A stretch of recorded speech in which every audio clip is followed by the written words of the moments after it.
എന്തൊരു നല്ല വാക്കാണ് യഥാർത്ഥത്തിൽ ഇതിൽ അല്ലാഹു റബ്ബുൽ ഇസ്സത്ത് പറഞ്ഞ് നമ്മുടെ മുമ്പിൽ സമർപ്പിച്ചിരിക്കുന്നത്.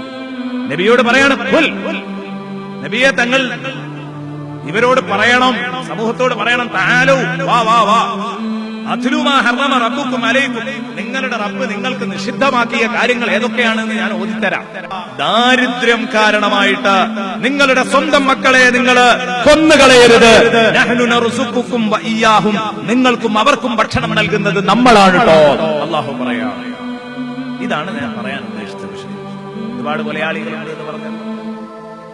ഞാൻ ചോദിക്കട്ടെ, എത്ര മനുഷ്യന്മാരുണ്ടാവും? ഒരു പക്ഷേ എന്റെ സദസ്സിൽ തന്നെ ഈ പ്രസംഗം കേട്ടിരിക്കുന്നവർ പലരും കൊലയാളികളായി മാറുകയാണില്ല. എവിടെ? കല്യാണം കഴിഞ്ഞിട്ട് 3-ാമത്തെ മാസം തന്നെ ഗർഭമുണ്ടായി, അല്ലെങ്കിൽ 1-ാമത്തെ മാസം തന്നെ ഗർഭമുണ്ടായി, അല്ലെങ്കിൽ വന്ന അന്ന് തന്നെ ഗർഭമുണ്ടായി. അപ്പോ ഈ പുതിയ ദമ്പതികൾക്കൊരു മാനക്കേട്,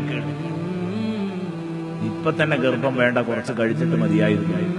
എന്താ മാർഗം? രണ്ടാളും ഇങ്ങനെ അടക്കം പറഞ്ഞു, ആണും പെണ്ണും അടക്കം പറഞ്ഞു. എന്താ മാർഗം? അബോർഷനാക്കി കളയാം. ഒരു വിഷമമില്ല. കൊണ്ടുപോയിട്ട് അല്ലാഹു ജന്മം നൽകുന്ന ഈ കുഞ്ഞിനെ വെട്ടി നുറുക്കാൻ വാപ്പിയും തയ്യാറാവുകയാണ്. കൊലപാതകത്തിൽ ഏറ്റവും കടുപ്പുള്ള കൊലപാതകമാണിത്. സ്വന്തം ശരീരത്തെ കൊല്ലല്, പിന്നെ സ്വന്തം മക്കളെ കൊല്ലല്. അത് കഴിഞ്ഞിട്ടേ വേറുള്ളവരിലേക്ക് പോവുള്ളൂ. നമുക്ക് കേൾക്കാം ഇതിന്റെ കടുപ്പത്തിലുണ്ട്.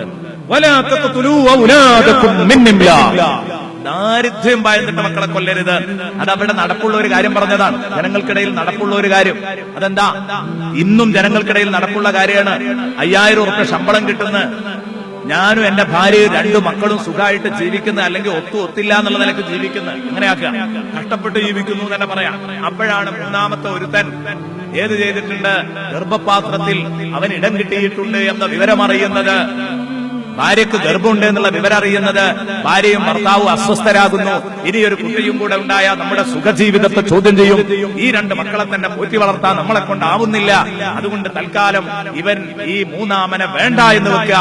അല്ലെങ്കിൽ 3-ാമത്തവള് പെൺകുഞ്ഞാണ് എന്നറിഞ്ഞപ്പോ ലിംഗനിർണയം നടത്തിയതിന്റെ ശേഷം കുട്ടി പെണ്ണാണെങ്കിൽ കുഴിച്ചു മൂടുന്നവര്, അവിടെ ഗർഭപാത്രത്തിൽ തന്നെ കുഴിച്ചു മൂടുന്ന പലരും, ആ കുഞ്ഞിനെ കൊല ചെയ്ത് കളയുന്ന പലരും നമ്മുടെ കൂട്ടത്തിലുണ്ട്. ശരിക്കാലോചിച്ചോളൂ പ്രിയപ്പെട്ട സുഹൃത്തുക്കളെ.